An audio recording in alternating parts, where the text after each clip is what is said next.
Rena tātou. Good morning, everybody. Thanks for coming along. I'm going to declare the meeting open, and Sandra will announce which councillors, if any, are online. Any online? No councillors online today. No councillors online, and most of them are here. Okay, I acknowledge that members of the local boards, the public and the media are here. Welcome. And I'd like to thank councillors for all their work over the last few months on our budget to date, including attending countless workshops about this. A brief word of introduction. We have a big day ahead of us. This is a very hard budget, and I want to ensure that we take our time to work through the processes robustly. So we won't be rushing ahead. It may end up taking a couple of days. I've got no problem with that. We will simply adjourn to another day. But I'm also encouraging everyone to make the best use of their time.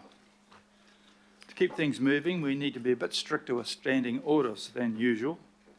After an item has been presented, I will take questions only for each item. Please keep questions focused and concise, especially if they've already been answered. This is not a time for a speech. Once questions have been completed, I'll ask staff to move away from the table, then we'll move into debate. The mover will get the opportunity to speak first and have 10 minutes. Everyone else will have 5 minutes to speak. The mover then has the right of reply for 5 minutes. I'll ask Sandra here beside me to ring a bell at 4 minutes 30 so you know when to start wrapping up. I hope we have a constructive debate. Ultimately, we all want what is the best for Auckland, and that has got to be what will guide our decisions. I'll ask for apologies. Any apologies received? We have Councillor Filipina for lateness. Okay. None for absence? Early departure? Okay. Call for any more? I'll have a movement to accept the apologies from somebody. Sayers and Fletcher in favour? Aye. Contrary? Carried. Thank you. Item 2 is declarations of interest. Before I call for declarations of interest, I'm going to invite any councillor who wishes to do so to make a personal statement or explanation about this item. Does anybody wish to make a personal statement? Councillor Ferry. Councillor Ferry? Councillor Ferry, you're welcome to. Thank you. Councillor Darby and Councillor Walker, who wish to make a statement. Okay, in that order. Ferry, Darby and Walker, please. Thank you. I found out on June 6th that I had made 2 mistakes on my most recent elected member declaration in relation to Auckland International Airport Limited shares held by my spouse and indirectly through a trust I am a beneficiary of. In both cases, I acted to correct these errors on the public record the same day. The shares my spouse holds, noting it's a very small shareholding, are in the process of being disposed of, and the other shares are in a managed fund held by a family trust, and I can make no decisions about the holding or selling of those AIAL shares. I also stated on 6 June that I would follow advice from the Office of the Auditor-General as to whether or not these matters were a conflict of interest in relation to the airport share sale votes before us today.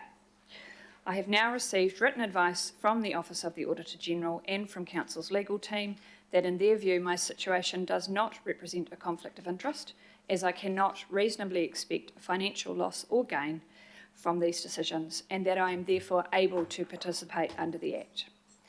I was elected to take part in making decisions for our city and region.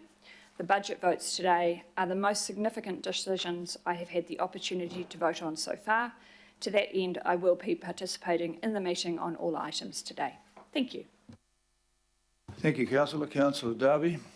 Thanks, Mayor. Like all other members, I received an email last Friday morning. It was 10:53 a.m. And that followed a meeting of the Audit and Risk Committee where the auditor highlighted a possible risk. I replied to that email. Came from our public law office.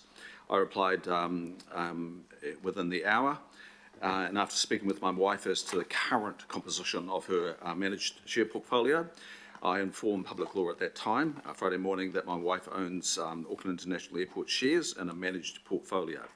That kicked off some discussions with the Office of the Auditor General that same day, public law acting on my behalf. They were commenced, and of course over the weekend I couldn't clarify due to the unavailability of the portfolio manager.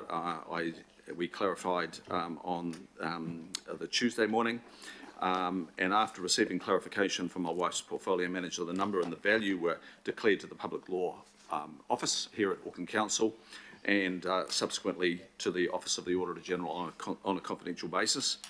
And late last night, and I acknowledge the late work of our council legal team and the Office of the Auditor General staff, I received an email at 9:43 saying that with their final advice that had been peer reviewed externally, and their advice was that it is reasonable for me to conclude that I do not have a financial interest in the share sale decision before us today.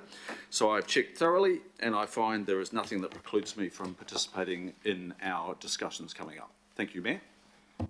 Thank you, Councillor. Councillor Walker. So I've sought advice in similar fashion from the Council's legal team and the Officer of the Auditor General, and that's because I'm the beneficiary of a trust that has shares in Auckland Airport. I don't receive any income from the trust. The advice that I have from legal and the Auditor General, same advice. It is reasonable for me to conclude that I do not have a financial interest, and so I can participate in today's decisions. Thank you. Okay, thank you. That.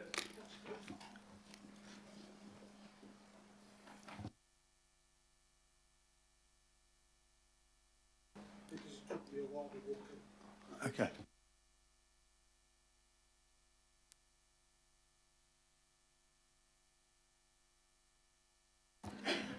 So, are there any conflicts of interest? No.